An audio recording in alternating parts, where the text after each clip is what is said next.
वक्त ज्यादा लगा है। हम तो उम्मीद कर रहे थे कि अभी तक मिल गया होता, नहीं मिला, लेकिन हमने उम्मीद छोड़ी नहीं है। लगातार इस चीज पे हम मरकजी हुकूमत के साथ बात कर रहे हैं और मैं यहाँ किनारे पे खड़े सुन रहा था, मंत्री जी ने कहा कि शायद जल्दी हम कोई खुशखबरी सुनेंगे। उस खुशखबरी के इंतजार में हमें 1.5 साल हो गए और ज्यादा इंतजार ना करना पड़े, वही उम्मीद है। लेकिन एक अच्छी चीज हुई है कि 11 जो डेस्टिनेशंस है एलजी साहब ने अनाउंस किया कि वो रीओपन होंगे, जिसके लिए आपने भी बहुत स्ट्रेस किया था। पिछले दिनों आपको याद होगा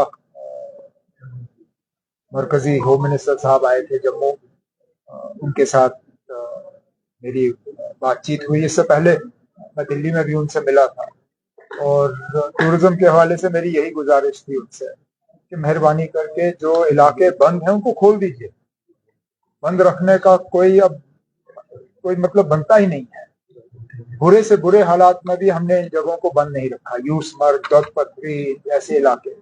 अच्छी बात है, मुझे उसी दिन होम मिनिस्टर साहब ने अश्योर किया था कि उन्होंने हिदायत दी है कि ये जगह खुल जानी चाहिए और ऑर्डर जारी हो चुका है, जिसके लिए मैं होम मिनिस्टर साहब का शुक्रगुजार हूँ।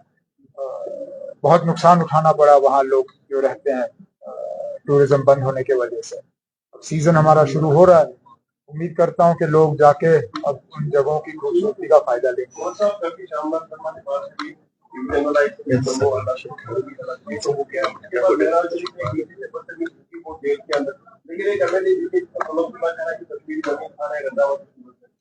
वो तो अब, लेकिन उसके बाद फिर हकीकत सामने आई ना, मुकदमा उसके खिलाफ हुआ था।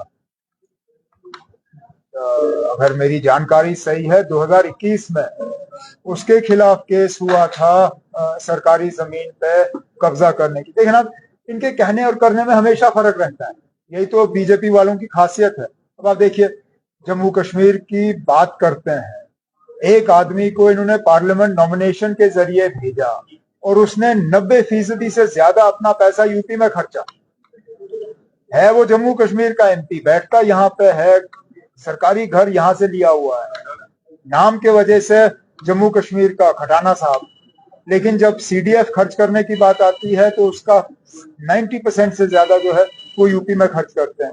अब यही तो मैं कहता हूँ ना, अब इनके कहने और करने में बहुत फर्क है। उमर साहब, पाक और मुकद्दस महीना शुरू होने वाला है, कल खबरें चली कि 34% जिसका मतलब काफी ज्यादा। कोई ना, हमारी मुकम्मल कोशिश रहेगी और आज मैंने मीटिंग रखी है इसी सिलसिले में कि शहरी और इफ्तियारी के वक्त जो है कम से कम बिजली के कट रहे। बाकी डेफिसिट कोई आज नई बात नहीं है, डेफिसिट तो हमें विरासत में मिली है और इसको दुरुस्त भी किया जाएगा आने वाले कुछ सालों में जब हमारे नए प्रोजेक्ट्स जो हैं वो चालू होंगे।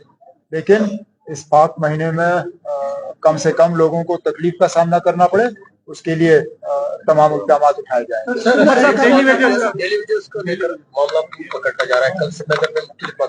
किस लिए, क्यों, आज क्या हुआ जो कल नहीं था? कहा हुआ है इनसे असेंबली के फ्लोर पे कहा हुआ है कि एक प्रोसेस के तहत, एक टाइम टेबल के तहत इनको रेगुलराइज किया जाएगा।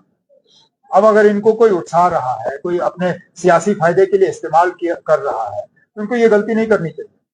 मैं वो शख्स हूं, आप प्यार से मुझसे कुछ भी मांगो, मैं करने के लिए तैयार हूं। मुझे डराने की कोशिश करोगे, धमकाने की कोशिश करोगे, फिर कुछ नहीं होगा।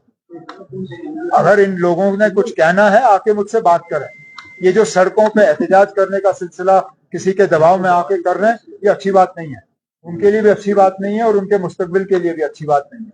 जब हमने असेंबली में कहा हुआ है कि इस साल एक पॉलिसी के तहत जो है इनके रेगुलराइजेशन का टाइम टेबल जो है वो जारी किया जाएगा, उसके बाद सड़कों पे आने की बात कहाँ है?